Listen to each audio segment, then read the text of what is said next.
tukupeleke mahali fulani.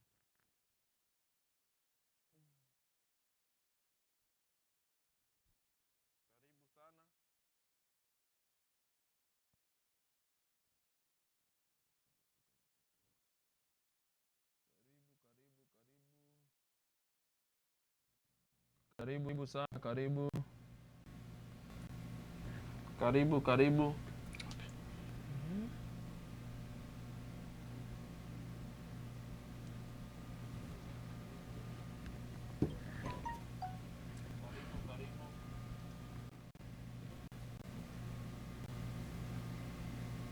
Karibuni, karibuni.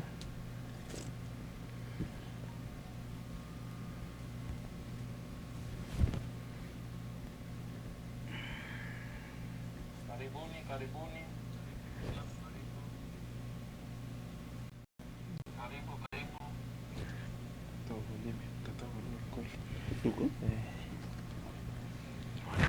Uvulini wako chini. Ndio chini.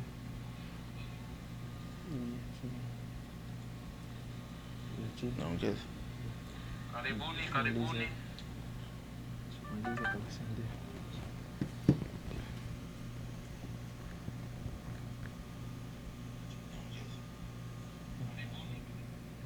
Okay, asante sana, poleni sana. Tumekuwa busy kidogo na mambo fulani fulani. Basi karibu tena sana. Natumaini ya kwamba mlikuwa mkifuata video fulani ambayo tulikuwa tunawaonesha, na video hiyo imekuwa ya kugusa moyo, na video hiyo imekuwa ni ya ajabu. Lakini leo nataka kuwakaribisha hapa kwenye Winnipeg Swahili TV. Niliwaambia kwamba leo tutakuwa hapa, na usijali ikiwa tumeanza nyuma, kwa sababu watu wana shughuli mbalimbali katika maisha. Na usikimbie, kaa hapo, sikie mawili matatu. Nafikiri umefuata hiyo video, umefuata hiyo historia ya kwa muda, na umepata picha ya vitu ambavyo tunakwenda kuvizungumzia. Ninajua kwamba unaweza kujiuliza maswali, mbona saa hii, mbona hivi? Hapana, tulitaka tu tukuje tuongee na wewe, ama tukuoneshe.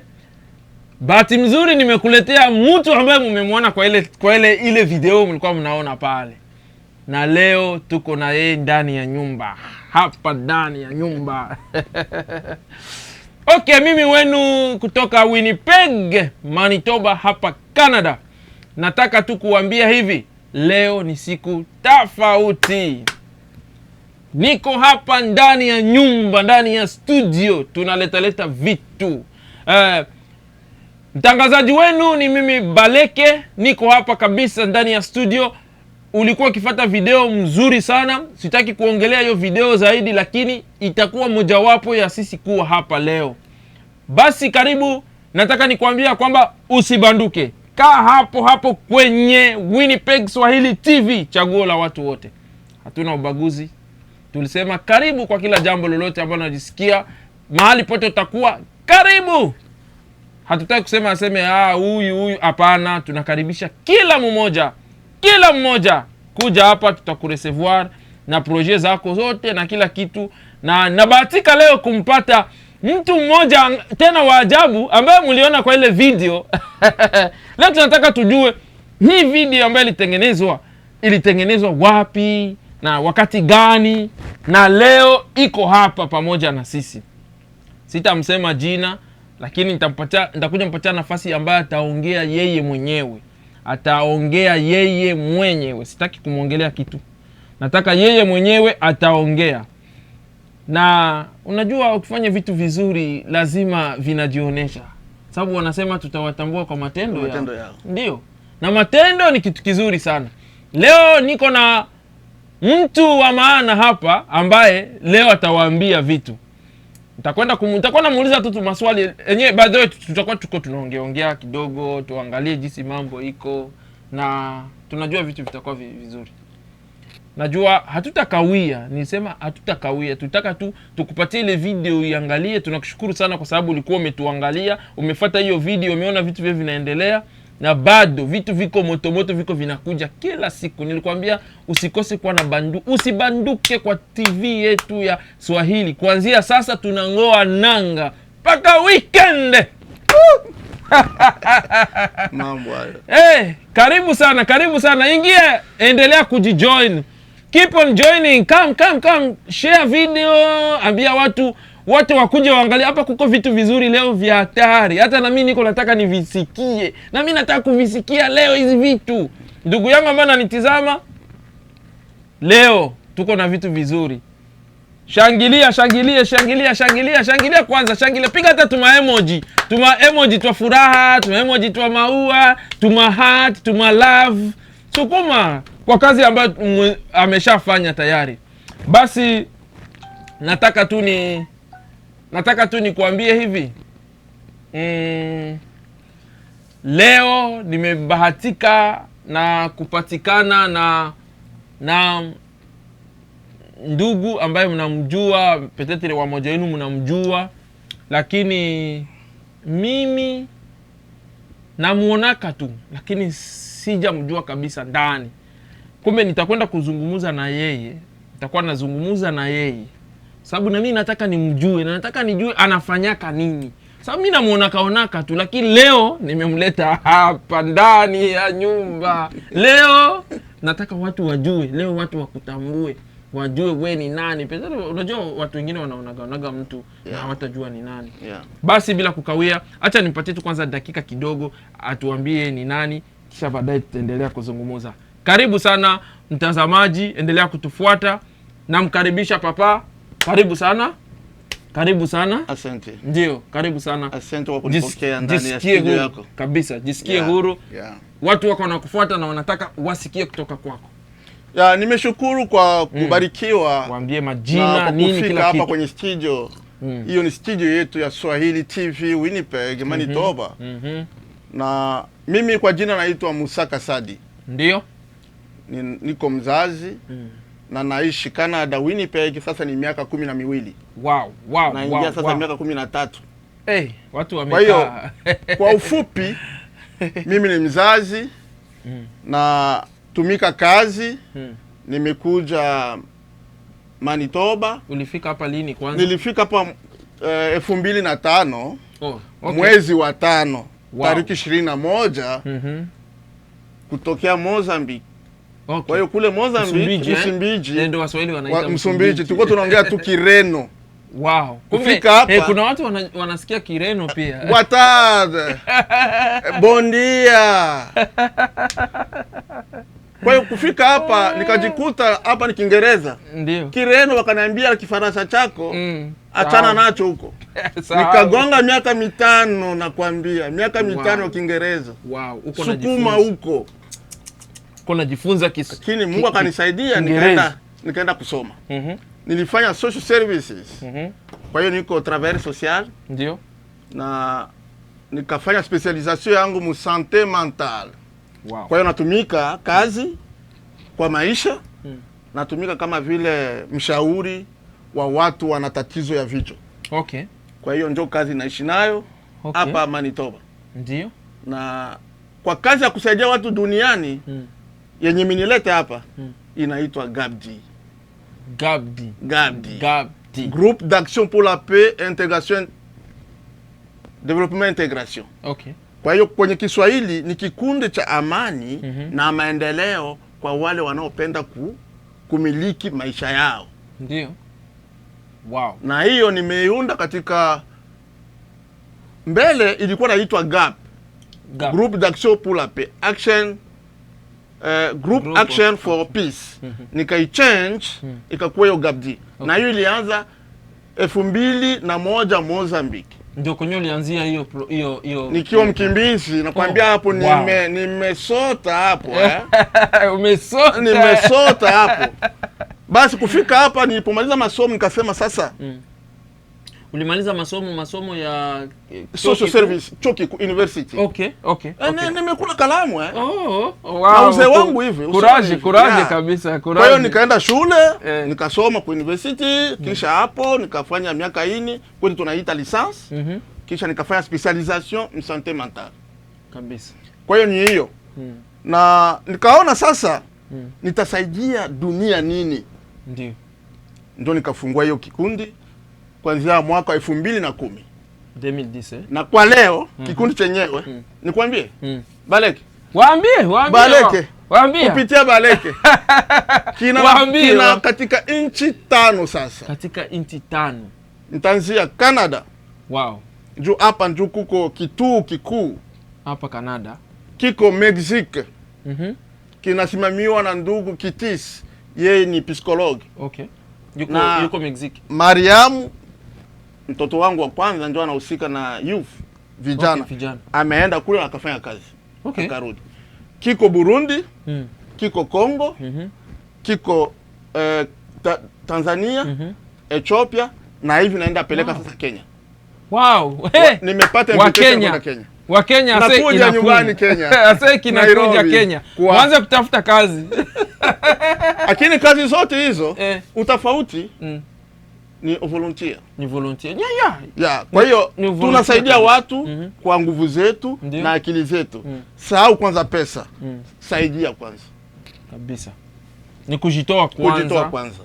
Kisha baada ya kujitoa, sasa vitu vya pesa vinaweza kuja baadaye. Sasa ofisi inayoangalia sasa utanishangaa Baleke. Utanishangaa nikikwambia ofisi kwa wapi kubwa ya Afrika? Uvira. Uswahilini. Uvira. Uswahilini. Nyumbani kabisa. Ofisi kubwa inaangalia Afrika. Kwa hiyo coordinator wa Gabdi anaangalia Afrika mzima. Anaishi Uvira. Uvira pale na Uvira ndio kuna kwenye watu wanaenda na maji. Hapo. Oh mimi naona kabisa wewe msahau kwao. Ufa maskini. Usiondoke. Tumesema leo tuko na Papa Musaka Sadi ambaye yuko hapa ndani ya nyumba. Tuko tunazungumzia leo mambo tofauti. Kama ulifata video ambayo tulicheza mbele tukuja hapa, tulifata video, kulikuwa video ambayo tulikuwa tukifata, na hiyo video imetuonesha mambo mengi. Imetuonesha jinsi Papa Musaka alienda Tanzania, akavuka Kongo, akafika Goma, sijui Bukavu, sijui wapi, katuka mpaka kule Fizi, kule ndani kabisa kunyumba. Kweli tunaona kwamba watoto wanahitaji, na watu wanahitaji misaada, na watu wanahitaji namna ya kusaidika. Mimi sijui wewe unaweza kusaidia. Unajua wakati mmoja tunajiachilia, tunajua kwamba hatuwezi kufanya kitu. Lakini tunasahau kama kile kidogo tunafanya kinaweza kusaidia mtu nyumbani. Na leo niko na yeye hapa ndani ya studio. Nataka tu kama utakuwa na swali lako, kuko kanamba pale chini ya yellow pale, kuko kanimero pale. Ukikapiga hakuna shida, unaweza kapiga kale kanamba. Ukiwa utakuja kuwa na maswali ambayo utaweza kumuuliza, unaweza piga kale kanamba, na kale kanamba tutakapata kabisa, utasikia yale ambayo atakuongelesha. Lakini tuko tunaongea na yeye leo. Sasa nataka kuuliza kwanza kidogo Papa Musaka. Nini zaidi ambaye ilikufanya ukajisikia kwamba uweze kuanzisha hiki kikundi? Kilioni gusa sana. Kwa sababu tuna watu wengi ambao wako hapa lakini hawana yao mawazo ya kufanya hivyo. Kilioni gusa sana. Ni mtoto wangu anaitwa Claudine. Ni mtoto wangu wa 3, ni msichana, leo iko nasoma kwa chuo kikuu, kwa university. Wakati walisafiri kuniacha Kigoma, Kibirizi, nikiwa na ekipi ya kuvua samaki, mama akakamata jukumu ya kusema nimechoka na mambo ya Tanzania. Acha niende Msumbiji. Alipofika Msumbiji bila mimi baba, bila mimi mzazi, akiwa mama mwenyewe na watoto watatu. Mtoto wangu wa 3 huyo anaitwa Claudine Musaka akaumwa. Aliyemsaidia mama, hata alikuwa na pesa, lakini aliyemsaidia ni mtu tusiyejua. Akampeleka kwenye hospitali, akamlipia na pesa.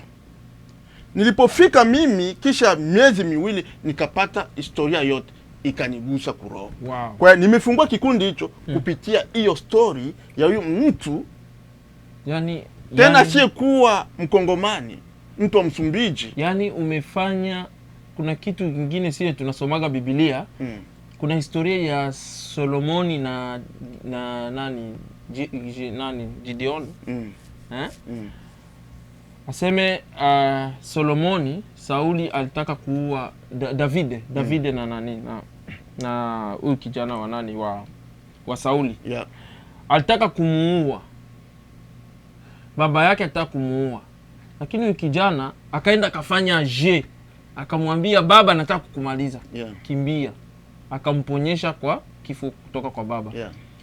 Lakini wakati Daudi alikuwa mfalme akasema nakumbuka kuko jamaa Jonathan aliniponyeshaka, ataka kunimaliza. Baba yake ataka kunimaliza, lakini mimi kwa sababu ya yale mazuri alinifanyia napasha kulipa na mimi hii.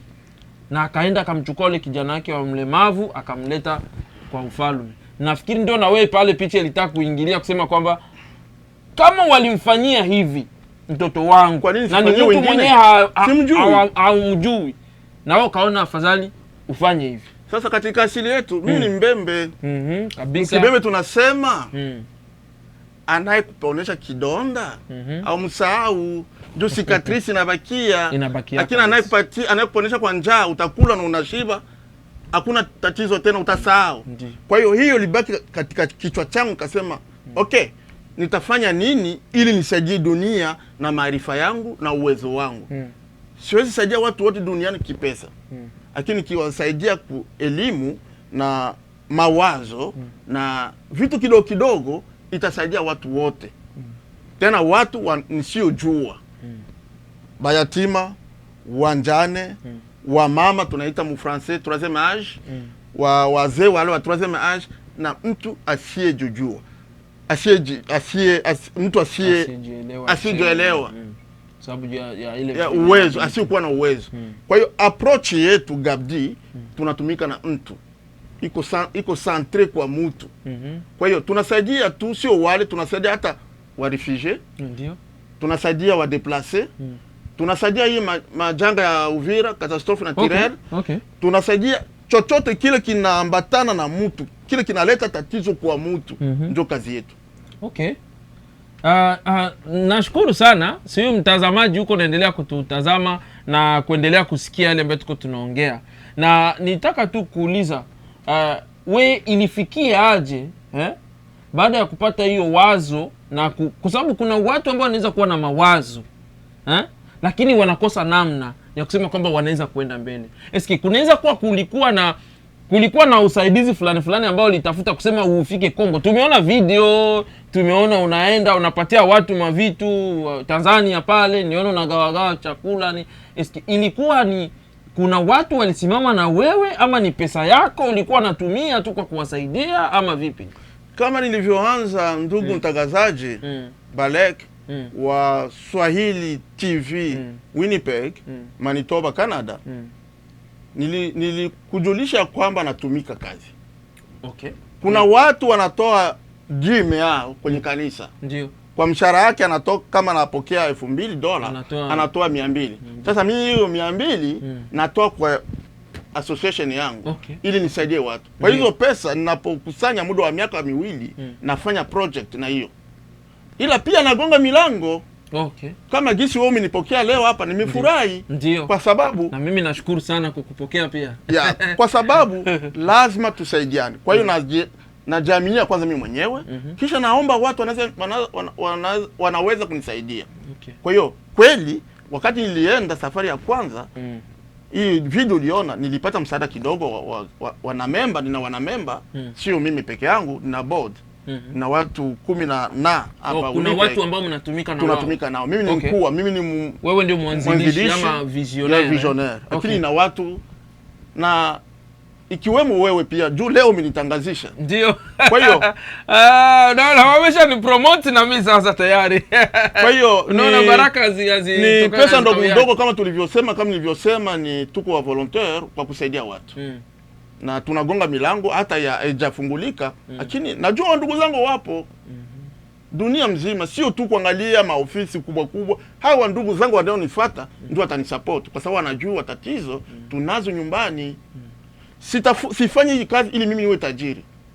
Nafanya hii kazi kwa kusaidia wale wasiojiweza. Kabisa. Tuna system 3. Tuko mu sante, afya.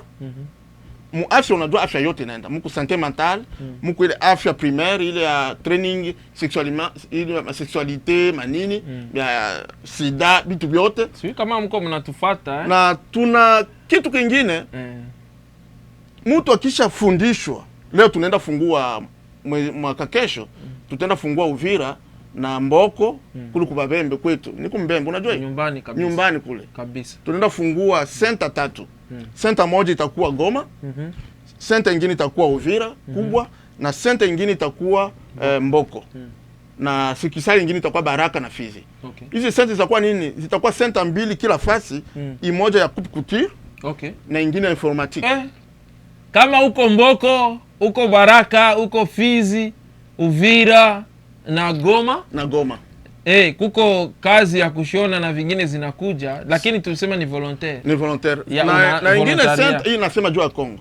Ni Kongo. Ingine center itakuwa da kwa wale wanawake, kama gisi mlifuata kwenye TV, wale wanawake na wale wa baba wanaotoka katika addiction, wale wanaovuta bangi mingi, kwenye uraibu. Wakisha toka ndani, lazima tuwafanyie center ya informatique na center ya couture. Na wakisha maliza hiyo training, hiyo ni kwa watu ambao wako Tanzania. Tanzania. Wewe ambaye uko Tanzania, wapi Tanzania, wapi sasa? Dar es Salaam.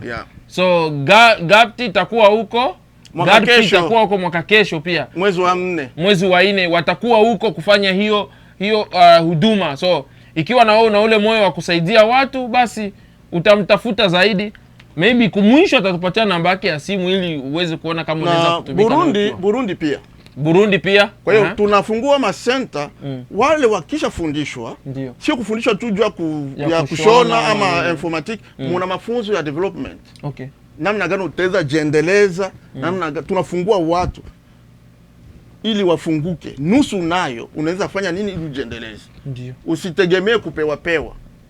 Ni hiyo. Na ukiingia katika site web yetu, utaona hapo tunaandika msaada, tunaomba msaada. Na tunaomba wa volontaire.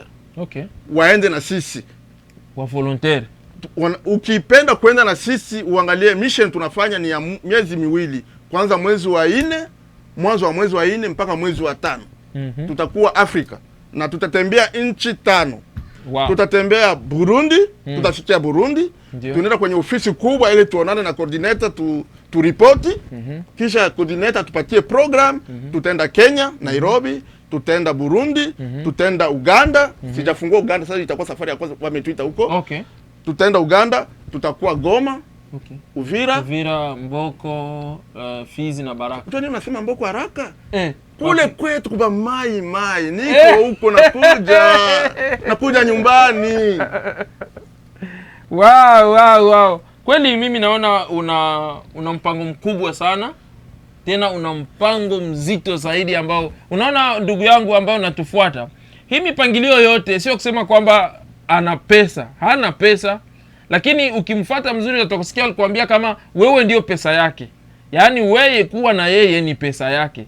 Yaani ukikubali kusimama na yeye, basi ni kama mimi hapa leo niko hapa. Mimi nafanya hii kazi, najaribu kusaidia community. Lakini ukijisikia kwamba unaweza nijenga, unaweza nibariki, sijakataa. Sijakataa kwa sababu na mimi najaribu kusaidia community kwa njia nyingine. Leo tumeona video. Mimi sitakudanganya, mimi nimekuwa hii miaka yote sikujua kama hiyo group inakuwaka ya Gapti something like. Sikuwa najua. Na nilikuwa na mimi naangaliaga YouTube kila siku. Na sikuwahi kujua kama iko kwa YouTube. Iko nyingi. Enda YouTube, andika tu hivyo Gapti tu, kisha search. Uende tu GAPDI kwa YouTube, kisha upige tu hivi. Utaona video nyingi. Subscribe, ushare, kisha ucomment kama utakuwa na comment pale. Na pia endelea kufuata ma video zenye ziko pale, utajua zaidi. Unajua wakati moja tunasema hivi, hawawezi jua kama huko wakati haujajimarket, right? Na sisi tuko hapa kwa ajili ya kusaidia watu. Tayari mimi nilishaiona, sikuwa naijua kama inakuwa. Sasa unajua kitu kimoja? Ndio papa. Hii nilikuwa naongea ya Afrika. Sijaongea Manitoba, Winnipeg. Tutafika pale. Asante. Kwa sababu tulisema kwamba tuko tunaangalia, alisema iko katika wako katika nchi nyingi na iko najaribu kuongelea hiyo ngambo nyingine kwanza. Hapana, hapa angali naongelea huko kwenye huko. Sasa niliona ulienda kwa kanisa kwa ile video. Niliona unaenda kwa kanisa watoto. Nikaona pia kwa mashule watoto pia wakaomba misaada na vingine. Sasa lengo lako pia kwa kanisa ni nini? Unajua kama nilivyosema kielimu kwanza nilifanya conflict resolution. Okay. Kabla sijaenda ku social services. Na nchi yetu ina vurugu nyingi. Kaka na shangazi hawasikilizani. Huyu maimai, huyu mwingine hivi. Huyu hivi wa Uvira, huyu wa Bubembe. Huyu wa Kin, huyu wa hivi, huyu wa Est. Sasa shida kabisa. Ni lazima watu waje na approach ya kutia watu pamoja. Sasa niligundua kwenye kanisa hakuna ubaguzi. Sasa nilienda kwa kanisa kuwafundisha wa viongozi wa makanisa namna gani, step gani wanaweza kuchukua kwa kufanya reconciliation. Na unajua kanisa iko sawa vile mama, inakamata watu wote, wabaya na wazuri.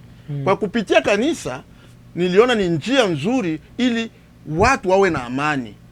Kupitia kanisa ule mwanamke mwenye alikuwa violé, mwenye iko traumatisé, anakimbilia kwa kanisa. Kwa hiyo kwa kumsaidia lazima wapasteri wawe na elimu ya kujua huyu tunaweza msaidia aje akiwa na tatizo ya traumatism. So unamaanisha kwamba una train wa pasteri na viongozi. Okay. Mimi nilifikiria kwamba watu wa kanisa wale washirika ndio wanafundishwa. Ndio nilifikiria. Hapana. Kuna kuku ile mafundisho ya group.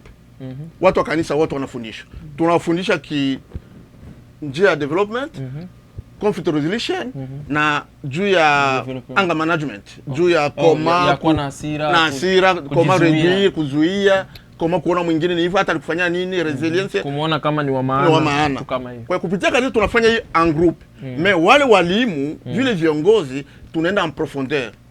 Kwa kuwafundisha namna gani kusaidia wale watu wasiojiweza kiafya na kiakili na kimaendeleo. Wanasema ni kuachie uongee. Ndio wamesema. Okay. Sasa ni kama asante sana kwa comment yenu. Nilitaka nisimuache azungumuze zaidi kwa sababu asiwe akajisikia kwamba sasa nataka niko najaribu kumuuliza. Asante. Kuna watu wamesema kwamba tukuachie uongee. Basi hata nimwache aongee kwanza tusikie, akichoka mimi ndamuuliza kwa sababu nina muda na yeye na mimi ndio nimemuinvitea kuja hapa leo. That means nilikuwa na maswali zenye nitamuuliza. So haja zikimbia bado. Nipo. Karibu. Nipo. Watu wanataka sema waambie ni kama wanataka kujua zaidi. Kuna kitu kimoja nitapenda nijulishe watu. Hasa watu wa Manitoba. Juma jana tumepana kompyuta 10 na laptop 6 ku mafamilia isiyojiweza. Okay. Kwa hiyo hapa Canada, Winnipeg, tunasaidia watu juu integration. Okay. Wa nouveaux arrivants, wa immigrants. Na pia tunasaidia les sans abri. Tunawatembelea mara moja kwa wiki. Sans abri ndo nani? Walalahoi. Wasiokuwa na makao. Watu wenyewe wasiokuwa na makao. Unasikia? Pedro unaweza jiuliza swali, sans abri ni nini? Ni watu wenyewe hawana kwao. Hawana kwao. Kwa hiyo tunawasaidia, tunaenda kwao, wenye wanalala hata barabara, tunaongea nao, tunawaonesha. Na swali yote ile tunapokea. Kwa hiyo Gabdi, msiogope, inajulikana na serikali ya Manitoba. Tuna karatasi zote. Ni sawa gisi tuko na karatasi za Kongo, tuko na karatasi za Burundi, tuko na karatasi za Tanzania, tunataenda kuwa na karatasi sasa za Kenya na Uganda. Kwa hiyo wazo kubwa yangu ni kupenda Gabdi ikue ya dunia mzima. Kwa hiyo tunasaidia kule Mexico, kwenye mtoto alienda kufungua kituo, akaacha watu wawili kama volontaire ku center, na nafikiri mbele ya kwenda Afrika nitaenda Mexico. Okay. Yeah, kuangalia kazi aliacha na ni nini tunaweza saidia wale wa Mexico. Unajua furaha yangu nini? Naongea Kireno. Na kule ni Spanish. Kwa hiyo watanisikia, hata watasikia accent ya kuko watu wanaongea Kireno hapa pia. Na hiyo najua mmoja wametoka Papa Emmanuel, kumbe na watapata kazi sasa. Waende Mexique. Hawatapata kazi. Watatumikia watu. Waende watumikie watu. Wasaidie watu. Mexique. Sasa watu wapate nationality waende watumikie wengine Mexique. Kwa hiyo tunatumika kazi zote, sio tu Afrika, tunatumika hata hapa. Na chochote kile unacho wewe hata hapa Manitoba, hata nguo hata nini, ukiona hauhitaji tena, leta, tunajua wanani wanahitaji. Kuna watu wanatupa vyakula hapa unajua? Kuna watu wanatupa manguo hapa unajua? Kuna watu wanatupa hajua atafanya na nini hiki. Pigia Papa Musaka simu, atakuja kuchukua na anajua nani atapatia. Ndugu mtazamaji, unasikia? Usitupe nguo, usitupe chakula, usitupe laptop yako yenyewe utumii tena, usitupe simu na vingine vyote. Ukijisikia tu kwamba vimekuchokesha, muite tu Papa Musaka, atakuja achukue na vitawafaidi wengine, kwa sababu wanasema kwamba kile kenye wewe unahitaji maybe inaweza kuwa haiko ndio mimi nahitaji. Kumbe kwa ile wakati ambapo wewe unakihitaji, ile wakati wao ukihitaji, mimi ninakihitaji. Na ndio sababu ni mzuri zaidi ya kwamba watu walete vile vinyawa hawahitaji tena, ili viweze kusaidia watu wengine. Na sio tu vitu, hata maombi. Na pia maombi, hata maombi yenu kwa wachungaji na kwa wachungaji waendelee kutuombea ili kazi iende mbele. Juu ni kazi kubwa, kazi ya kujitoa, kazi ya kusaidia wengine wasiojiweza. Donc hiyo ndio mashughuli zenyewe unafanya hapa Winnipeg kama volunteer. Kikazi natumika full time. Kwanza saa 2 mpaka saa 10:30. Kazi. Hii iko sawa vile niko volunteer, natumika Saturday and Sunday na kisha kazi. Ila nina saa 2 na watoto wangu kila siku. Kwa programu yangu yote inajaa. Donc isikufanye kwamba uache responsibility za familia. Hapana. Na ndio swali nitaka kuuliza sasa, wewe unakuwa unajimanage aje wewe na familia na hiyo mashughuli? Kwa sababu kuna wengine wakiwa na shughuli kama zile hawataki tena kujihusisha na familia. Hiyo ni swali ya kwanza ninayofanyisha wa volunteer wangu. Time. How to manage your time. After that, kisha hiyo, how to make a decision. A good decision. Decision making. Decision making. Hiyo ndio tunafundisha wale wa volunteer wetu mwanzo kabla wajue Gabdi ni nini. Ndio ukipenda kuingia kwenye Gabdi, heshimu kwanza saa yako, heshimu programu ya familia yako na uheshimu maisha yako. Kisha ndio uangalie, ndio maana tunasema tuko wa volunteer. Nitakuwa nakapatia Gabdi saa 1 kwa siku. Asante. Ni mingi. Sasa kama huko Afrika kuna vitu ambavyo huwa unatuma ama ukienda ndio unapeleka ama vipi? Kwa sasa tuko napeleka vitu vingi. Kuna mpango fulani ambao mnao? Tuna mpango, si nimesema hapa tunaenda fungua masenta. Lazima tuwe na machine. Lazima tuwe na makompyuta, ndio watu wanafundishwa. Lazima tu rent manyumba ya azili. Lazima tununue magenerator. Unajua kwetu hasa Bubembe kwetu, hapana kwenu. Hapana kwenu Uvira. Kwetu Bubembe hakuna kura. Kote hakuna kura. Na hata Bukavu, hata Goma, hata wapi Kiliba kule wapi hakuna kura. Inaomba Uvira watu wanakuaga wako na mapototo, lakini inaomba kwanza kununua generator, kisha kurenti nyumba, kisha njo na generator nzuri kule ni $1,000 ya mazutu.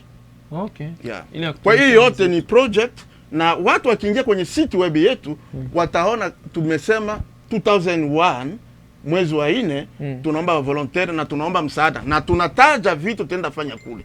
Wakiingia msite web yetu www.gabdi.org batakuta hiyo ombi iko pale ya watu kwenda na sisi ili watumike na sisi. Na hiyo misaada tunaiomba pia kwa watu wema. Wow. Sasa nitaniulize hivi tena. Sasa hapa Manitoba ama hapa Canada, hakuna tuseme organization nyingine yoyote yenyewe mnafanya partnership ama nini, ama ni nyinyi tu kama Gabdi? Ziko nyingi wenyewe. Ziko nyingi. Ziko nyingi, lakini ni heri ukiona ndugu yako anakupatia $1 ni nyingi kushindia asiye kusalimia. Kwa hiyo nimekuja hapa kama Uswahilini. Waambie. Uswahilini. Vitu tunavyofanya vinaenda nyumbani. Vinaenda nyumbani. Kazi sio tunayofanya sio zangu, ni kazi ya watu wasiojiweza nyumbani. Mama alime tomate ili na yeye aendeleze familia yake. Mama ajue kushona ili aendeleze familia yake. Ule mama mwenye ko traumatize a réduire stress yake, na kisha akitoka mu recovery afanye kazi. Ya kwa sababu kuna msemo wa Kiswahili unasema kwamba kuliko kumpatia mtoto samaki unamfundisha jinsi ya kuoa. Kabisa. Yeah. Naona hiyo kabisa ni kama ndio mnataka kutembea na. Kazi yetu kubwa mtangazaji ni kufundisha mtu kuroa. Kabisa. Mpatie ujuzi, baada ya ujuzi kisha ajiendeleze mwenyewe. Tunaweza msukuma na kidogo kama ni dola 200, dola 100. Na unajua hii dola 100 tunafanyaje? Kulingana na eneo huko. Ukipenda mifugo tunakupatia mbuzi 3. Okay. Wow. Mbuzi 3, kuku 3. Kwa hiyo kuku 3 mtakuwa kuku moja mwanaume, kuku 2 mbuzi 3, mbuzi 2 ya dike na mdume. Kisha tunakwambia muda wa miaka 3 uturudishie zile mbuzi tupatie mwingine. Okay. Yenye utabakia nayo wewe kama wewe ni mfanya biashara. Tunakwambia ufanye étude milieu. Biashara gani utafanya? Tuna specialist wa development biko kule. Sio mimi tu. Biashara gani utafanya? Okay, hii biashara yako, projet yako ni $200, dola 200, dola 300. Mama tumekupa. Utatupatia kisha miaka 2 hizo dola 200 tu. Lakini kuna mtu anafuatilia gisi unaendelea ili ukumalishe familia. Wa orphelin tunawasaidia kwa bure. Mwenye asiyekuwa na mama na baba, kama gisi mlivyoona kwenye video, wale watoto wanaomba chakula. Ule pasta wa Goma amehangaika sana. Kwa hiyo ni chakula tu, nafasi ya kulala. Na leo inasemekana Kongo shule ni bure. Shule ni bure, lakini mtoto atenda na nini kwa masomo? Tumesikia hivyo. Sasa mtoto wa Goma mwile majiwe, mtoto wa Bubembe, mtoto wa Kiliba atajua atapata ataendaje kwa masomo bila kiato? Hiyo ndio shida sasa. Ataenda aje kwa masomo bila nani kae? Shakoshi atakulaje akitoka kwa masomo? Kwa hiyo hii yote iko ndani ya project zetu ili tusaidie watu. Ni hivyo tunatumia. Mawazo mazuri kabisa. Mimi naona kwamba vitu ambavyo mnavifanya ni vitu vizuri sana, na ninaona kabisa kwa hatua ambayo mko mnaenda ni hatua mzuri zaidi ambazo zinahitajika kwamba watu waweze kusupport njia nyingine. Unajua tunakuwa na hii tabia wakati mmoja, sisi watu tunafikiria kwamba watu wakishafanya vitu kama hivi tunadhania ama kufikiria kwamba wanajiingizia pesa zao. Na kila mara, unajua mimi ni Mkristo na napenda kuongea vitu vya Kikristo, ni kwamba Dorcas katika Biblia ama Tabita wakati alikuwa na shona, Biblia inasema alikuwa anashonea watoto wajane, alikuwa anafanyia wajane, alikuwa anafanyia mayatima, wale wasiojiweza alikuwa anashonea manguo, anafanya, yaani kupitia ile sindano yake alikuwa anashona na anasaidia wale watoto. Na wakati alipokufa Biblia inasema kwamba mwingine yote ililiaka na wote wakakatala asikufa kwa sababu ya yale mazuri ambayo aliyatenda. Ndugu yangu ambaye unayetizama, siyui wewe kama wewe nini ambayo uko nafanyia nchi yako. Ikiwa hapa Winnipeg tuko na watu wa mingi, tuko na watu wanalala nje kama ilivyo, na nakushukuru sana kwa sababu umekuwa na ile nafasi ya kuona hapa kwanza ukweli wa hapa. Ndio.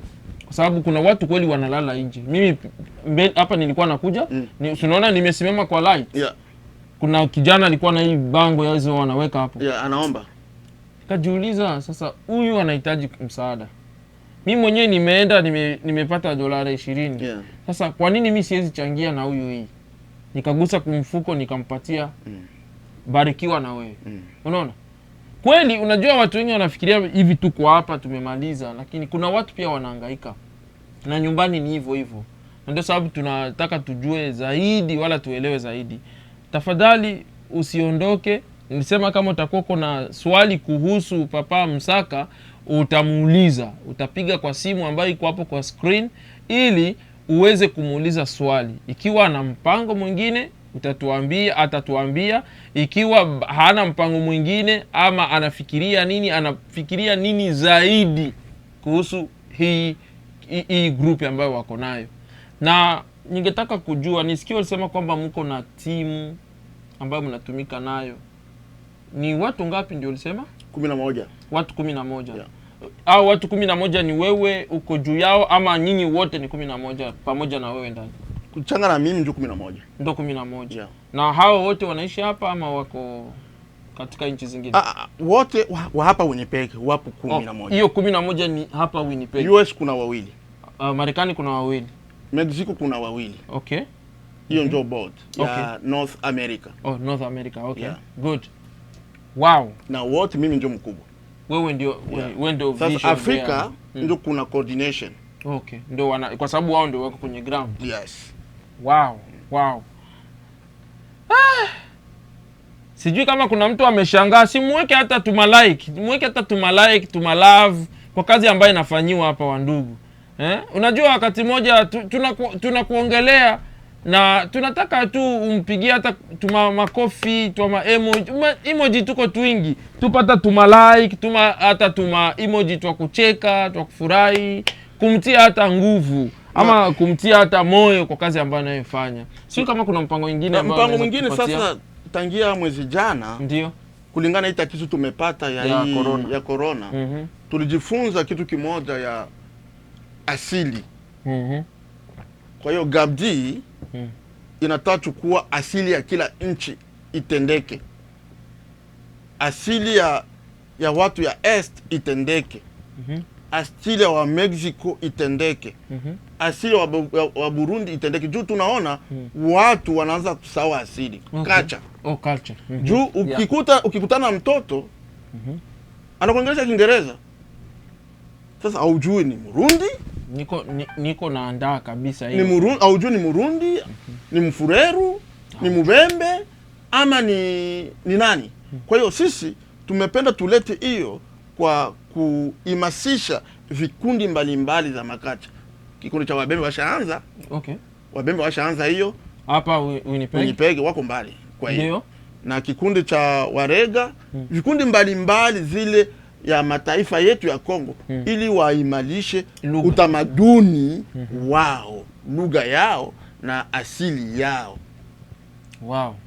Nzara kwao ufa maskini. Yaani hiyo yote ni katika hiyo project. Ndio programu tulikamata. Hii itakuwa kabla tujenda Afrika ile ni project ifanyike na hivi tunakuwa wakati ya sama, wakati ya jua tutaanza kutembelea wasimamizi wa zile vikundi mbalimbali ya watoto. Yeah.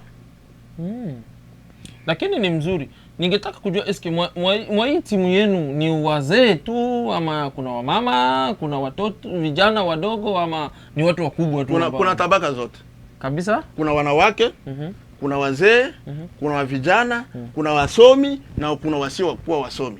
Na wewe nimesikia unasema wewe ni Mubembe. Na hii kikundi ni ya Wabembe peke yake? Nikikwambia Wabembe ni wangapi utachek. Watatu. Wengine wote sio Wabembe. Okay, aina ya ubaguzi. Ni kikundi ya kusaidia watu. Sio kikundi ya Wabembe. Si kikundi yangu. Mimi ni mwanzilishi. Ni kikundi ya watu. Wow. Unasikia? Juzi hapa tulisikia, kwanza umenikumbusha.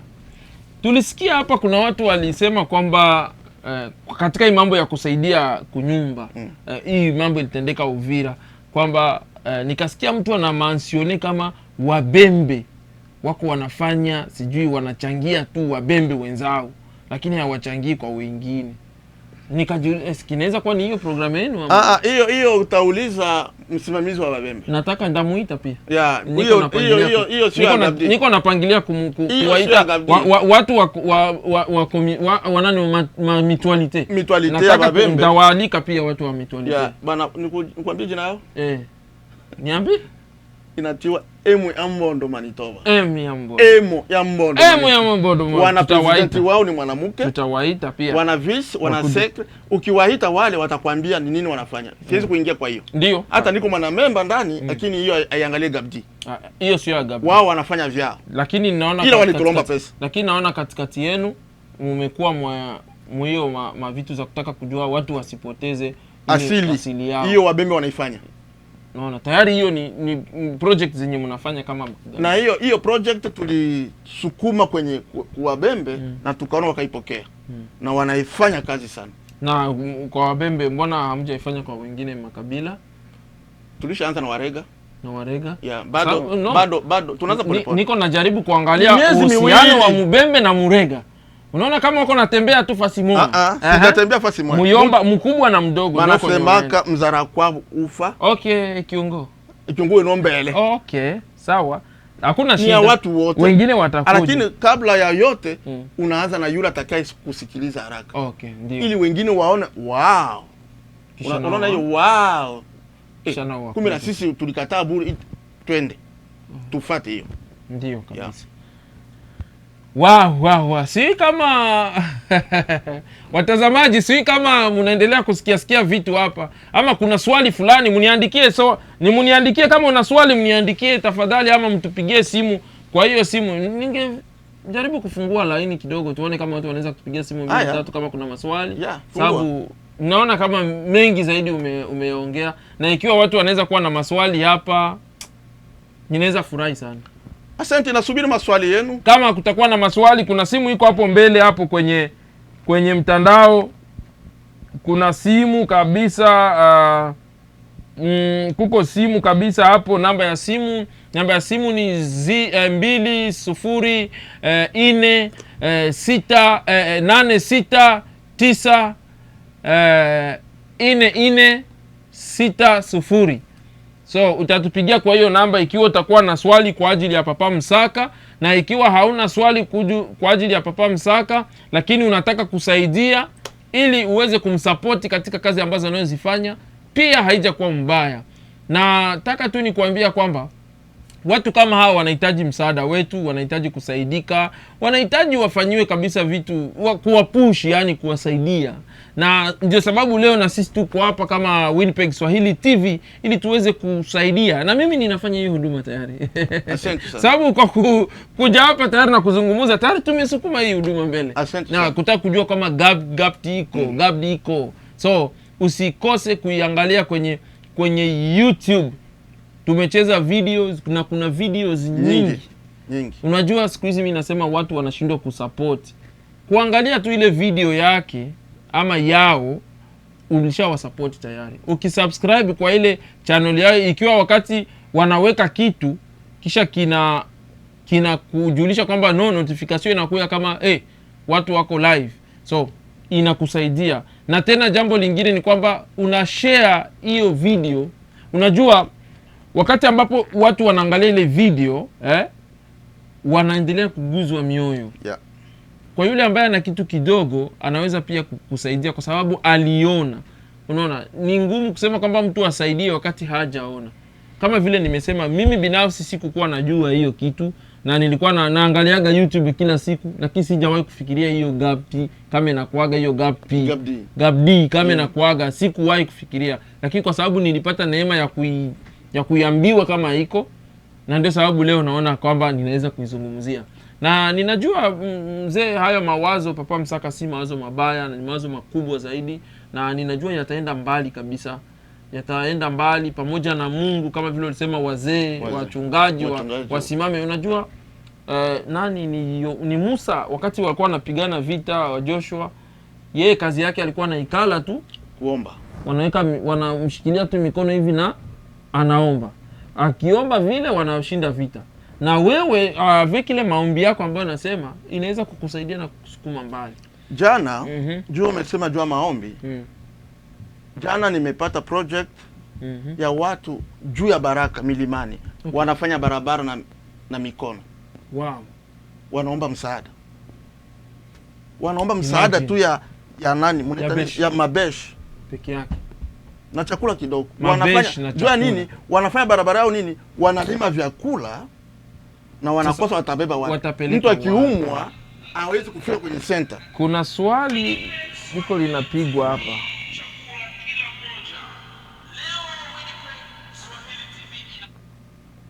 Hey, karibu sana ndugu.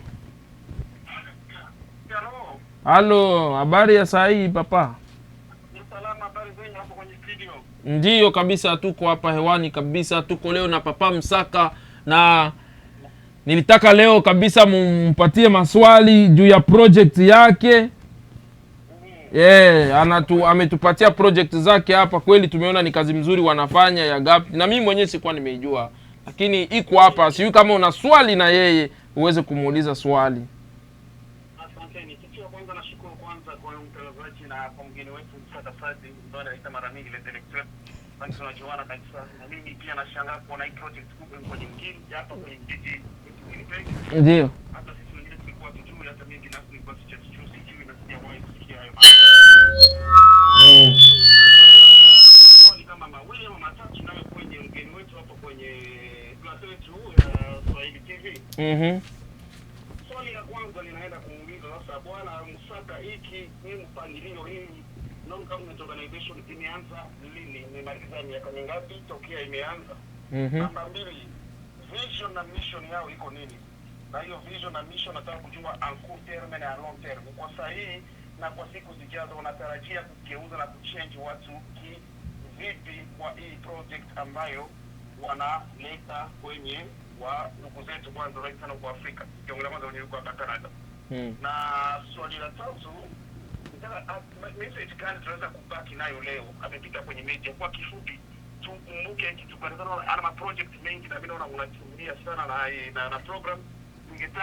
Ndio. Kwanza leo tuongelee kwanza kama ni mambo ya Afrika, tutaenda kuongelea Canada.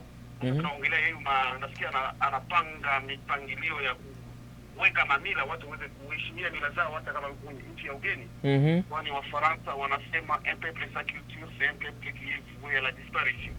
Nimefurahia hiyo term. Sasa tungeenda naye step by step, akuje akirudi mrudishe tena mara nyingine aende akizungumzia nukta moja moja, kwani nimefuata hiyo video hata alifanya Afrika ina mambo mingi sana.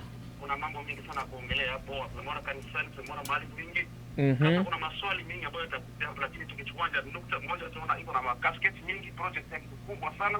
Uone naye polepole aenda kitufafanulia moja kwa moja. Kwanza nataka nielewe hiyo maswali, kisha nakurudishia nafasi kwa watu wengine ili pia waweze kuuliza maswali. Kama jina ni Voice of Winnipeg. Asante sana. Asante sana ndugu Voice of Winnipeg, tunashukuru sana kwa swali lako na wala maswali yako, na kusuggest amesijere kama tunaweza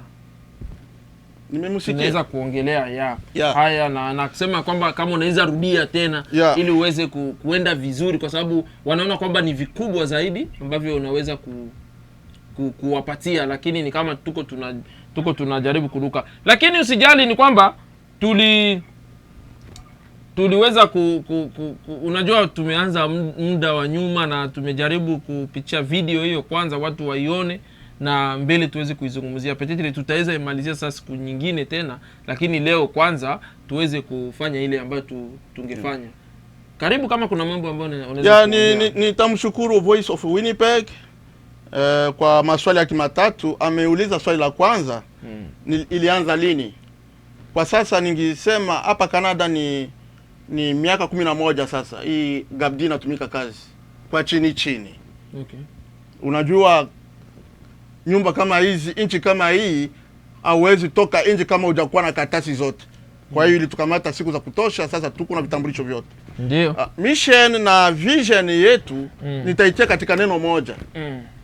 To help someone in need.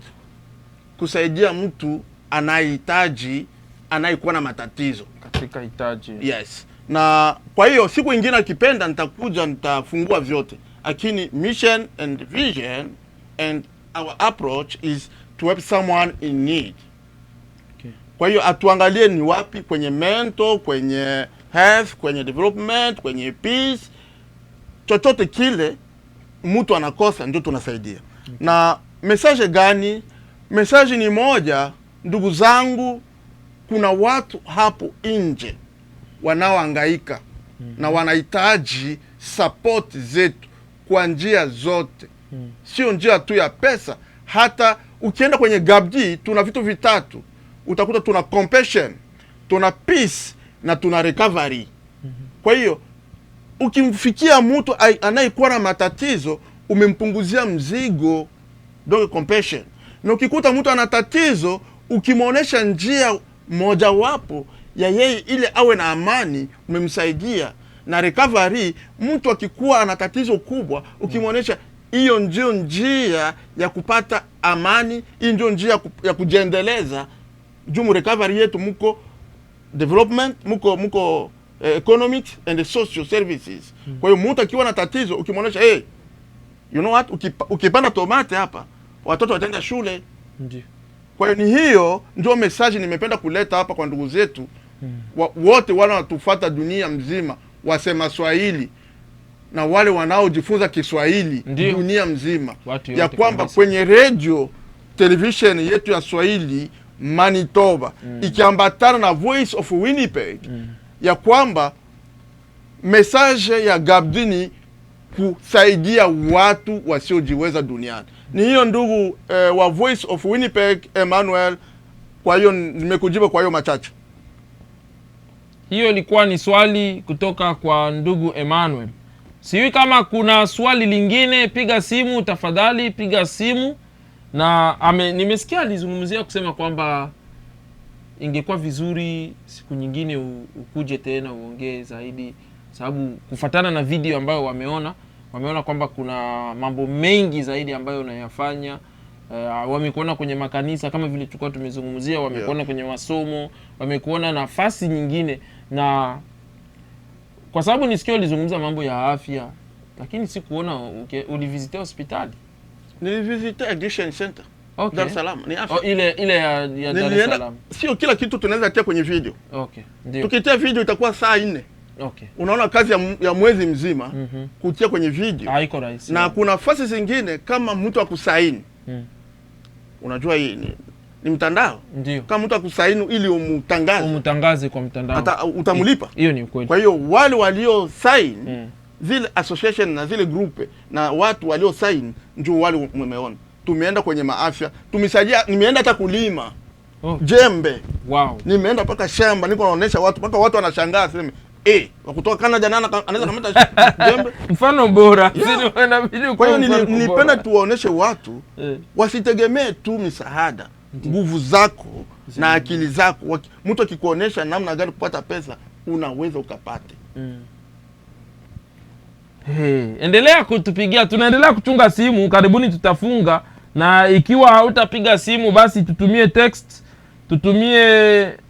ututumie ujumbe kwa hiyo simu, ama ututumie ucomment hapo chini kwa ambayo uko na tuangalilio. Unaweza comment, tunaweza tukaisoma hiyo comment yako. Kuna comment moja hapa nimeona wanaandika kutoka hapa Winnipeg, wanasema Mungu awabariki kupitia msaada mnaotoa kwa mayatima na wajane. Hiyo ni comment imetoka hapa Winnipeg. Na endelea kutoa ma comment. Nimesema ulete unaweza clap, kuna emoji za clap, kuna za love, kuna za likes, kuna yani kama unafurahia kwa kazi ambayo inafanyika, kwa nini usishangilie ama usifurahie? Hiyo tu haitoshi wa ndugu, tu tunatiana moyo. Wakati mtu anafanya kitu kizuri, tunamtia moyo, unaona? Na najua kwamba kweli muda wetu umeyoyoma na muda wetu unakimbia zaidi, tungezungumza mengi zaidi, lakini nashukuru kwa sababu najua tumekuwa na muda mrefu. So tumeangalia hiyo video, tumeona vitu vimetendeka, na kuna video zingine zenye ziko peut-être la fois prochaine tutaangalia nyingine tofauti. Kisha hivi yote nitaka tu kuonesha yale ambayo yapo kwenye yale ambayo Gabdi inafanya. Na nilitaka kukuambia hivi mtazamaji, sijui tunamwambia nini Papa Msaka, tunampigia mikono, tunafanya nini? Ama itakuwa ile ya nani aliimba Ushindi, nampigia mikono kumbe ni mipanga inakatakata pale nyuma. Najua haiko vile. Najua anafanya kazi mzuri na ni big up. Mimi naweza sema thumbs up. Nafurahia sana kwa kazi ambao wanafanya, na kuna wengi ambao wanafanya makazi kama hizi, na washukuru hao watu wote wako na hiyo mawazo na maoni ya kuwa nafanya vitu kama hivi, haswa kwetu nyumbani. Unaona, tunasaidia kwetu nyumbani kweli. Ukiangalia unajua kuna watu wamekaa hapa miaka hawajaenda kunyumba, hawajui hali za watu, lakini nyinyi ambao mumeenda juzi mnaona hali ya watu kweli, unajisikia kwamba kujitoa sana kwa watu. Nikupatie observation moja. Nipatie papa. Tunatoka Dar es Salaam na Mariam, tunatoka na ndege inatushusha Kigoma, tunakamata bus kwenda Bujumbura. Akaona mtoto wa miaka 10 sawa na mdogo wake. Ndio. Anabeba mtoto kumgongo na ana mzigo kichwani. Akaniambia, "Daddy." Nikasema, "Hiyo ndio kazi yako. Ndio maana tuko hapa kusaidia wale." Mtoto angeenda shuleni, akina anatoka shamba. Na anatoka shamba na mdogo wake kwa mgongo. Nikasimama, nikauliza, nikamwambia, "Nenda ulize ni nani?" Nikwambia pesa alitoa bila kuambiliwa, dola 100. Wow. Ametoa pesa na machozi kunatoka. Anakumbuka jinsi wadogo zake huwa wanachezea wali ikilala kwenye fridge, anawaambia sitakula tena. Ndio watazamaji. Kwa hiyo kuna watu huko nyumbani, kuna watu huko wanahangaika. Na kuna kitu kimoja katika nchi tupo sisi, North America, Europe na Australia, nchi za wazungu, tunalipa tax kabisa. Je, tunasaidia wamama zetu kule nyumbani nini?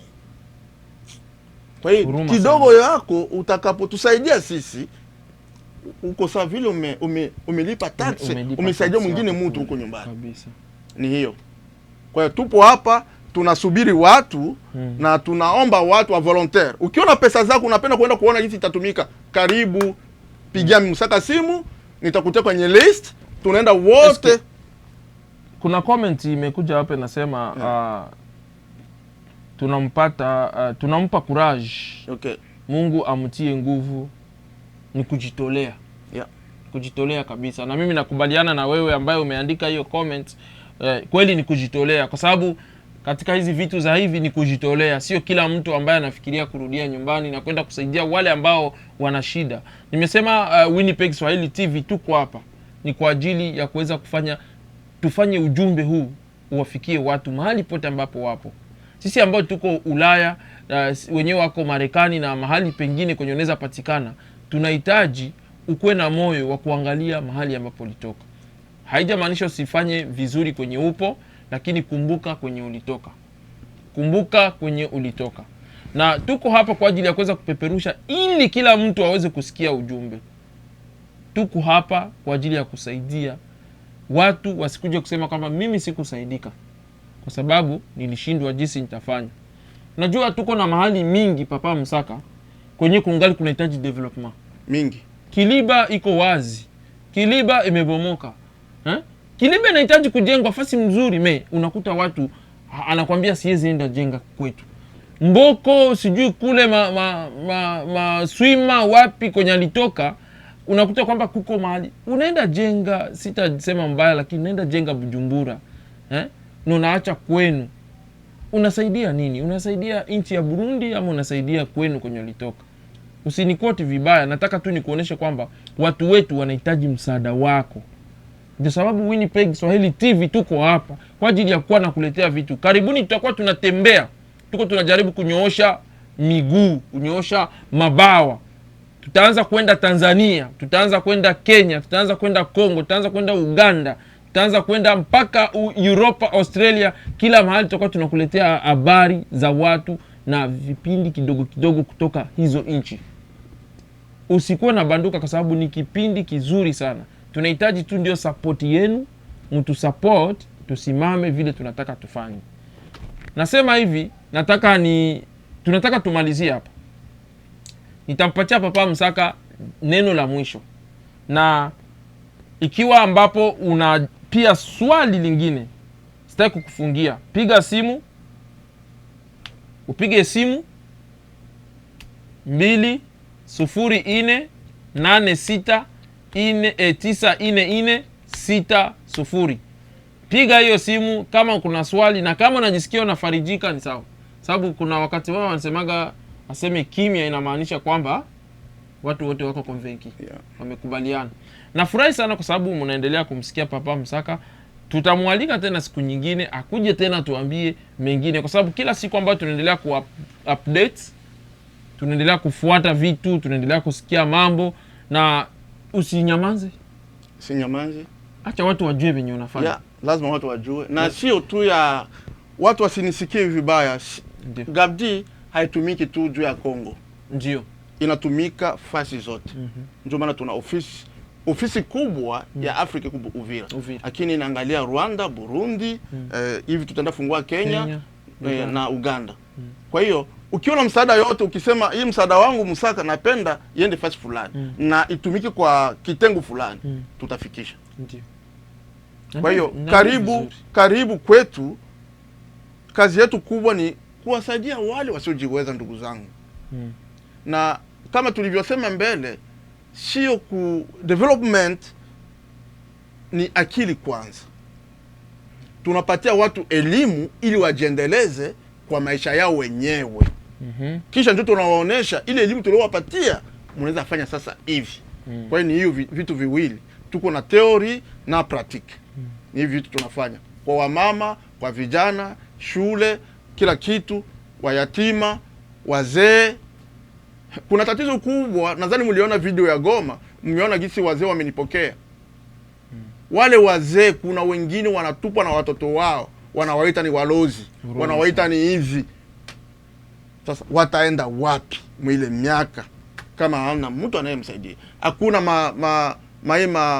home care hakuna. Kama unavyojua Afrika yetu na sawa sawa na Burundi. Na mtu anaweza watu wenyewe, watu wa akili wanaweza fanya hiyo home care na wakasaidia wale wazee. Inaweza kuwa furaha sana juu pale tuna grupe moja inaomba misaada kwetu ili wafanye hivyo. Sasa watapata wapi? Kwa hiyo ni hiyo tunaomba, ndugu zangu, msikilie wengine huruma. Na hapa ukiwa na tatizo yote hapa Winnipeg, tafadhali ita Papa Msaka jioni. Kwanza siku ya kwanza mpaka siku ya 5 usiniite mchana, niko kazini. Niite saa 11 siku ya posho, na siku ya Mungu niite saa yote ile, utapata msaada juu ya Gabdi. Yote ile unataka. Kama ni juu ya integration yako utajua. Kama ni maswali mbalimbali ujue utafanya nini, uliza, utapata jibu. Na tutakusindikiza kama inabidi tukusindikize. Na kama inabidi utafute fasi, sisi tuko na resource kwenye unaweza fata vitu hata vya bure. Ni hiyo ni kazi tunafanyia watu wote, sio Afrika tu, wa immigrant wote. Na immigrant unatoka Quebec, huko mzungu ukifika hapa wengi. Sasa shangao wananipigia simu nyingi kugadi, sio Afrika. Sasa ndio tunajua sasa na sisi. Wengi ni wazungu. Ndio tunajua sasa. Hapa Canada wanatoka manchi, wanatoka ma province tofauti. Anakuja kula shangia msiti. Ananipigia simu. Nitaweza pata fasi ya kukala wapi? Nitaweza tafuta nyumba namna gani? Hapa Tema. Wengi. Tunagonga na milango. Unafanya mpaka hiyo? Yote. Okay. Tunasaidia mtu. Le détermination de la santé. Sijui nikisema vile mkifaransa ni détermination de la santé. Kwa hiyo tuna ili yote ya inaenda juu ya afya ya mtu. Pesa, kazi, chakula, nyumba, vile vyote vinaweza hangaisha mtu ili asikuwe na amani. Ndio tunatumika. Unajua kuna watu hapa Winnipeg wanahitaji tu kumwambia hello na nafurahi. Jua yapataka mtu muda wa miezi 6, unajua hali hapo. Anakosa mtu kumsalimia. Anakupigia simu, I want to talk to you, to say hi. Na nafurahi. Hiyo ni ukweli kabisa. Kwa hiyo sisi tunasaidia watu wote. Msiwaze tu ni juu ya Afrika. Lakini mission tunaenda 2021 mwezi wa 4, muda wa miezi miwili. Ukiwa na passport yako na tiketi yako, tutakutia kwenye list, uende kuangalia kazi, uende uteseke na sisi, ulale kwenye matanti. Tutafika na Burega. Uende kulala kwa matanti. Hakuna ndege, hakuna barabara siku hizi. Uende na TM kichwa, mateso yote ni kichwani mwako. Tunaenda kusaidia wa ndugu zetu. Karibu, na kwa msaada wako ndio maana tutafanya kazi. Ndio. Wale wanatufuata leo, ukitusaidia hata $1 itafanya kazi kubwa. Tutapelekea mtoto anakunywa maji, atanunua hata mahindi kama gisi mlivyoona kwenye video, wale watoto wanahitaji chakula. Ni hiyo. Asante sana ndugu mtazamaji. Sijui kama nisikio uliongea kwamba wakupigie simu sasa. Sijui kama wamoja wako wanaweza kuwa hawajui, hawana namba yako ya simu. Eski unaweza waambia namba yako ya simu ili waweze kukupata haraka? Ya, hapa Canada ni 204 204 588 7585. Ukikuwa nje ya Canada plus 1 204 588 7585. Kama uko nje, ukiwa uko nje ya Canada unaweza weka hiyo moja mbele ili upate hiyo upate kumufikia. So nafurahi sana kabisa Papa Msaka kukupata hapa kabisa. Wewe ni wa maana. Asante. Watu kama nyinyi mcommunity tunawahitaji. Asante sana. Tunawahitaji kabisa. Sababu mna contribute kubadilisha yani ni nani ya mtu. Yeah. Yani ile human well of being. Yes. Mnajaribu kuwasaidia watu. Na hiyo ni kazi mzuri zaidi. Hakuna kitu wanaweza kukumbukia yako isipokuwa hiyo, kufanya hiyo huduma. Na mimi nataka kusema kwamba tukipata watu kama 10-20 kama wewe, nafikiri tunaweza badilisha Afrika mzuri yote. Unaona, na kufurahia tu kitu kimoja, kwa sababu hauangalie tena Kongo. Hamuangalie Kongo, mnaangalia sasa Rwanda, mnaangalia Burundi, mnaangalia Tanzania, mnaangalia Kenya, Uganda. Yeah. Na peut-être bientôt mtakuwa kwa hizo za pays za Central African. Na inaenda pia na siasa ya nchi. Okay. Ndio kuna nchi zimoya, nikwambia nchi yetu ya Kongo kupata karatasi ya autorisation nationale $1000. $1000. Burundi ni ngapi? $250. Inaambatana na siasa pia ya nchi kabisa. Naona ndugu Tresor Like amepiga big up anasema congratulations, amefurahi sana kwa kazi mzuri. Naona Gertrude anasema mubarikiwe kabisa. Tunabarikiwa. Ninaona wandugu ambao unaendelea kujoin, nimesema mumpatie papa Msaka hata ka likes, mumpatie hata ka love, kakufanya kazi mzuri wa ndugu.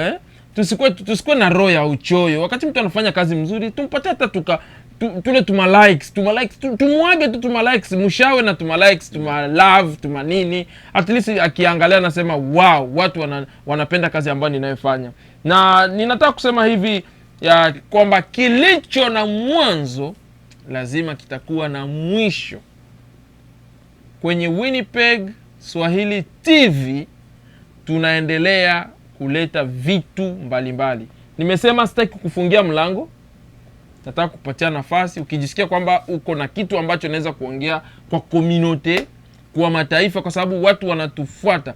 Na washukuru sana wale ambao mnatufuata kutoka Marekani, wale ambao mnatufuata kutoka Kenya, wale ambao mnatufuata kutoka Canada, wale ambao mnatufuata kutoka Belgium, wale ambao mnatufuata kutoka Australia, Afrika nzima, Uganda, Congo, Burundi, Rwanda, mahali pote pale ambapo mnaweza kutufuata dunia nzima, Europe, wapi, najua kote tunatanda. Tanzania, hey, msikose kuwa natufuata wa Tanzania tafadhali. Nimeshangaa wakati leo naangalia mitandao yako. Mama nana nifuata Minnesota, US.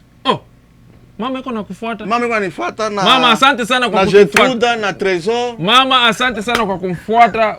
Mungu endelea kushare mama. Ukipata ile share, tuambia watu kama tuna mtandao wa Kiswahili sasa hapa. Hatutaki kuziwia mtu wa kuongea Kifaransa, wa kuongea. Tunataka watu wapate message. Ikiwezekana Mungu akitusaidia, nimesema mtu support, mkuje nyuma yetu, mtu backup. Tunataka kuje kuwa na ofisi kubwa ili tukue tunawasomea mpaka hali ya hewa kwa Kiswahili. Yeah. Tunasukuma hali ya hewa kwa Kiswahili, usitoke nje sinu. Tena swali ya wapi ya Kongo? Tena ya ndani. Ili ukitoka nje ujue tushasema baridi iko nyingi, usitoke nje. Usikuje kusema kwamba sikusikia walisema juu ya kizungu Kiingereza. Tunataka tukuambie kwamba tutakuwa tunakuambia baridi leo walisema itakuwa kali, usitoke nje. Ili ukitoka nje ukilungula iko ulisikiaka. Sasa tunataka mtusaidie. Mtusaidie. Tunasema asante. Tunaona Gertrude anasema na kuamini sana baba yangu. Mtoto yake anamwamini. Unajua ni mzuri sana wakati watoto wako wanakuamini. Yeah. Ni jambo la maana. Na kweli nashukuru. Tunawapenda sana wote ambao mnatufuata kutoka hapa jijini Winnipeg City, Manitoba, Canada. Aseme chaguo la watu wote. Sija kuziwia. Ikiwa una fashion zako, nilisema juzi, kama unataka kuuzisha manguo ama uko na business zako na unataka kuzinani, ni kama kuna simu ni kama kuna simu. Kama una simu, tumeweka namba pale, tupigie watu wasikie sisi tunasema. Tukimalizia unaweza kuwa wa mwisho kutufungia. Usikose kutufuata. Basi tutaendelea kuongea mengi. Kesho nataka tukuambia hivi, kesho tutakuwa na mchungaji. Kesho jeudi tuko na ka program kingine ka wachungaji. Wachungaji wako wanatupatia huduma zao, wanatupatia mashuhuda zao. Shuhuda za wachungaji. Kesho Thursday tutakuwa na mchungaji tena. Tutakuwa na mchungaji tukiendelea na shuhuda yake. So usikose kutufuata. Na wengine wachungaji hawatakuwa wanakuwa hapa, lakini tutakuwa tunawapatia shuhuda zao. Juu kuna watu wamefanya vitu vingi. Mimi unajua babu yangu mimi Ruigita. Ruigita ni babu yangu. Wewe ni mtoto wa mchungaji mkubwa kabisa. Ruigita ni babu yangu na watu wengi hawamjui, unajua vile. Lakini tutatoa pia shuhuda zake kwa sababu ni watu wenyewe hatuwezi kusahau kwa maisha. Tutakuwa tukikuletea shuhuda zao, jinsi waliookoka, kuna kitabu chake kiko pale. Tutakusomea historia hiyo uelewe nini ilikuwa na. Unajua usione watu wanaokoka, unajua, lakini tutakuwa tunakwambia kesho usibanduke kwenye Swahili TV ya Winnipeg. Nitaomba nilage mtu mmoja. Asante sana. Karibu sana. Ya nitaenda kushukuru na kumsalimia mama yangu mzazi anayekuwa hapo Minnesota. Na mtoto wangu Gertrude na Trésor na wa petit frère wote Emmanuel. Big up. Na Marcos iko New York. Na wa Musaka wote wanaokuwa hapa Winnipeg. Ndiyo. Kwa hiyo na mtoto wangu Mariam amesafiri kuenda, anatufuata namuona, anaenda Calgary juu ya shule, anaenda kuongezea management. Ndiyo. Ili aendeleze kazi vizuri ya Gabdi. Okay. Kwa hiyo mama, safari njema, kazana na shule. Kabisa. Mariam, big up kwa papa. Anasema shule mzuri, usimlet down kwa sababu wewe ndio future ya Gabdi. Yeah. Okay, vraiment tunashukuru sana, tunafurahi. Nimeona watu ambao wanatufuata kabisa. Mungu akubariki. Washabiki wetu wa Swahili TV. Tunaona sitawasoma wote majina kwa sababu ni wengi. Nashindwa nianzie wapi nimalize wapi. Naona Angelique Katotoka. Vraiment Mungu akubariki Angelique, unatufuata kabisa kila wakati. Naona Cristiano Ronaldo. Naona bwana Olivier Mulibwa. Ana big up kwa sababu unaendelea kutufuata, hautaki kabisa kutuacha nyuma. Big up kabisa. Naona wakina Cesarine, mama Dolphine, Marifa wote. Naona bila kumsahau mama Rosie mke wangu, sitawaacha. Naona bwana Kirabo, ana JMRC, Lebobo, Sandra, wote hao wote. Mungu awabariki ili muendelee kutufuata. Mshare video zetu, mshare hizi venye tunazungumuza, zitawasaidia kwa sababu papa nataka tukomalishe hiki kitu. Na tutaendelea kuleta wengine, sio yeye peke yake. Baada ya yeye kwa wengine pia wanafanya vitu wanahitaji kujua. Wenye unahitaji kujua. Basi tukitoka hapa Winnipeg Swahili TV, tunaendelea kusema hivi. Alamsik. Asante. Alamsik. Bye bye. Kwetu sisi tunaenda, lala salama, usingisi mzuri. Ikiwa uko Afrika, asubuhi njema. Twende pamoja. Bye and bye and bye. Gabdi. Oye. Kazi njema and big up. Mungu awabariki. Asante kwa kutufuata. Alamsik. Bye bye bye bye bye. Bye bye bye.